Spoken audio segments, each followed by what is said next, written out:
Hi everybody, I'm Dr. John Douillard and welcome to LifeSpa.com, and today I want to talk about the 5 ways that getting out in the sun can actually help you sleep. You know, as the earth rotates around the sun, it creates circadian rhythms, and seasonally these circadian rhythms regulate migration patterns where, birds fly south and whales migrate. In a daily kind of day-night cycle, every creature on the planet had to figure out how to go find shelter, generally speaking, in the nighttime to protect themselves against predators. So we all had to understand how to align ourselves with these circadian rhythms. Well, now in America, 90% of the time, most folks are indoors, away from the sun, and kind of insulating themselves from those circadian rhythms. And it affects a lot of things, but today I'm going to talk specifically just about sleep. And the very first thing that it does is the morning sun. The morning sun is perhaps one of the best things we can do to start the day. It's like synchronizing your watches between the biological clocks in your body and nature's circadian rhythm. So your body knows this is when we start the day. And studies show when you get outside in the morning and look at that morning sun, it's been actually shown to increase melatonin production at night, so you can have that deep sleep. In one study was 61 elderly folks who were outside in the morning between 8 and 10 in the morning for just 5 days. It had a significant impact on their sleep depth, duration, and quality. So we know getting out in the morning has an impact on your sleep. Another study was an older study, but I thought it was really fascinating. It was in 2001, but it showed that when folks were actually getting out in the morning sun, it actually increased the production of melatonin in an earlier sense. In other words, the melatonin started kicking in earlier, so people went to bed earlier when the sun set. In fact, it actually increased it as much as 2.7 hours earlier in the name of aligning biological clocks with circadian rhythms, right? So getting that morning sun gets your body to make melatonin earlier, so you actually want to go to sleep earlier and get the benefits of melatonin, which is not just to put you to sleep. Melatonin is like the nighttime janitor. Does deep repair, rebuild, and detox throughout the night. So if you get just enough melatonin to get you to sleep, you may not have enough to do the repair that we desperately need, and that's critically important as well. So that's why sleep has got so many health benefits when you get it right, and so many health detriments when you get it wrong, which is so critically important. And finally, in the morning sun, and there's so much more I can talk about in the morning sun. I've written another article about the sunrise that gives you the detail about what rays are doing what in the morning. It's quite fascinating, but I'm going to try to stick here to just sleep for a second. And one study that evaluated 45 different studies with measured morning sun, they found that the brightness of the morning sun and the timing of getting that brightness of the morning sun in the morning as opposed to the afternoon has significant effect on sleep, duration, and sleep quality. And of course, getting that bright light at night does, of course, just the opposite, which is, obviously not a good thing, right? And the next one is something that's new, right? It's called daytime melatonin. I know we all thought that melatonin is produced at night when the sun sets. Well, now we know that the body makes melatonin during the daytime as well. Now, it's made by something called infrared light, which is invisible, but it's the light that makes up about 70% of the light during the day is called infrared light. And it's the light that we desperately need, and many scientists are saying we're very deficient in infrared light because we're indoors all the time and we don't get it when we're indoors, and how important it is. So the infrared light penetrates your tissues in several inches into your body. It literally even penetrates the bones of your tissues and your skull, and actually gets into your brain tissue. It's really important light. And what it does, it penetrates your tissues and activates the cells, the mitochondria in the cells, which are the energy-making centers of your cell. And when you activate that mitochondria, it gives us the energy that we need for the day. Well, there's waste products or byproducts from the production of ATP in your cell. And the body uses melatonin, because it already knows how to make it, as the most powerful antioxidant to neutralize the oxidation or the reactive oxygen species, or the oxidation damage from energy production in your cell, which is happening in every cell of your body. Every time you think, move, anything you breathe, anything you do is using ATP energy, which is the oxidation damage is mitigated by melatonin, to the tune of, get this, 90% of the melatonin in your body is produced in your cells during the daytime, compared to the only 10% of the melatonin is produced by your pineal gland at nighttime, suggesting that melatonin is not just the nighttime hormone, it's very, very much the daytime hormone as well. And it turns out that when one study, which I thought was really important, and this doesn't really, that melatonin in the cells doesn't have much to do with sleep, but what they found was when people were sleep deprived in one study, that it actually increased significant reactive oxygen species damage that was linked to degeneration and cognitive decline. And when they gave those folks infrared light, it actually mitigated the oxidative damage and it mitigated the cognitive decline that occurs from sleep deprivation.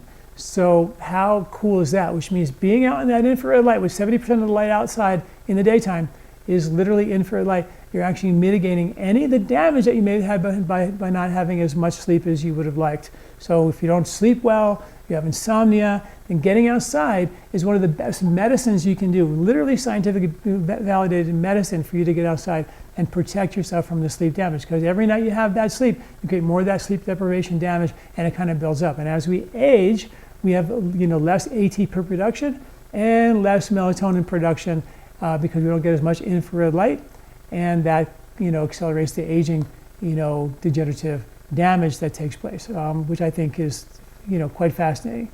The third way that helps us sleep at night is just the amount of exposure that we need getting outside for longer periods of time. We know that serotonin is a precursor to melatonin. Serotonin supports mood and stability. We know in the summertime you get more light and you make more serotonin, people are happier. In the wintertime, there's something called seasonal affective disorder, which means the serotonin is not being produced, which means melatonin is going to be more compromised, which makes it more difficult sometimes to sleep, even though we should make more melatonin at night. Sometimes we don't.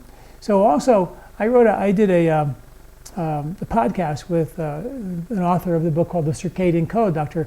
Sachin Panda. A great kind of podcast interview he had. And he, in his book, The Circadian Code, he did some research where he measured the effect of sleep, depth and benefit when you were out camping, out in the wilderness, compared to did that for a week versus working in an office that was well lit, lots of windows, lots of light coming in, versus sleeping in his traditional office or working in his sleep office all day long. And he found that when he worked in his regular office, his sleep was fair and not very great, not deep and not very efficient.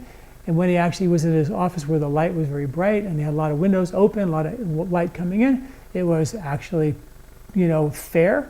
But it was only when he went camping, was exposed to the light for the whole day, that he actually had really, really great sleep.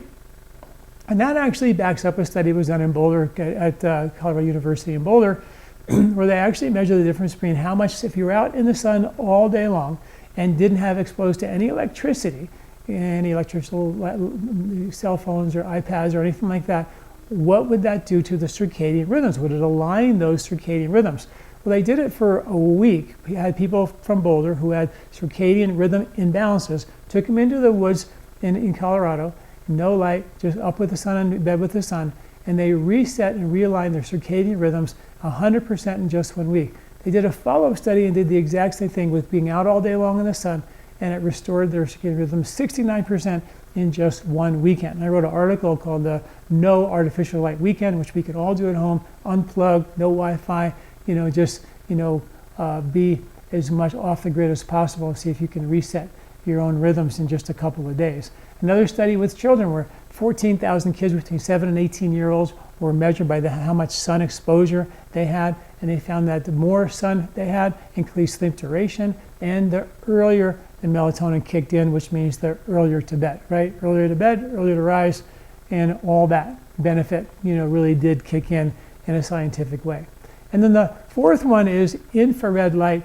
Just infrared plainly on its own has been shown to increase sleep quality and sleep depth. There was a study with female basketball players, and they found that during their training they had a lot of times had a lot of difficulty sleeping, but they gave them infrared light and they supported their sleep benefit and duration and quality significantly during that time, which is really important. Studies show that infrared also activates genes specifically that support, and remember, 70% of the light in the day when you're outside is infrared light. And if you're under a tree, right, it doesn't have to be bright sun, direct sun. Infrared is what bounces off all the trees. So if you're sitting under a shade tree in the summertime, you're getting blasted with infrared light. Most likely the mechanism for forest bathing benefits and nature therapy benefits, which I've written about, just getting out in nature and feeling better and all the benefits which has been documented, is more likely due to the being blasted with infrared light that takes place. And they found that infrared light activates genes that actually were shown to actually reduce headaches, to increase cognitive function, decrease sleep disturbance, and decrease anxiety and depression, just simply by getting outside, which is really important. There was another study that I thought was just fascinating, and this is all, by the way, all the science is all in this article I wrote on the 5 ways that you can actually support your sleep by getting out in the sun. And this art study was called The Role of ATP in Sleep Regeneration.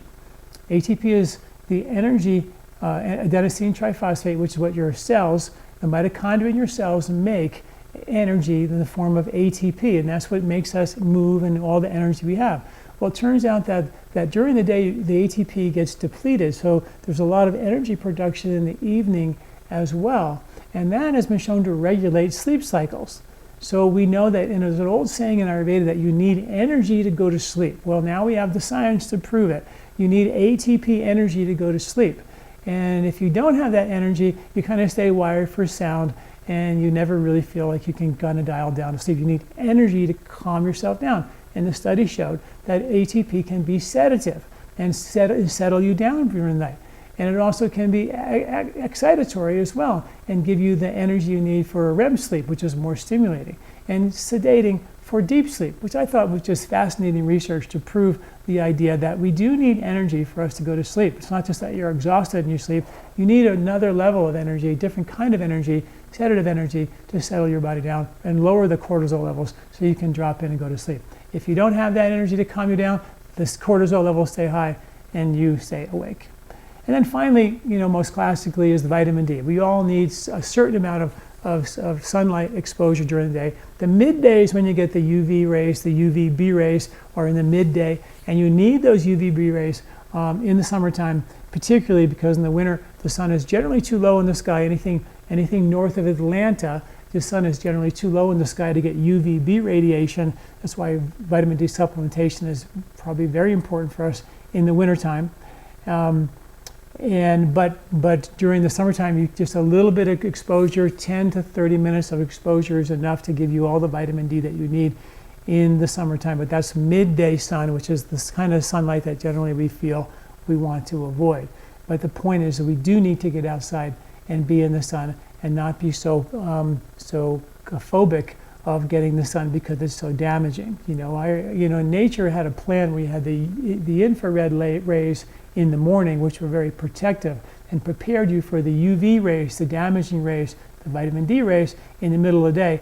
And then at the sunset, the UV rays are blocked again as they are in the morning. The UV rays are blocked because the sun is too low in the sky.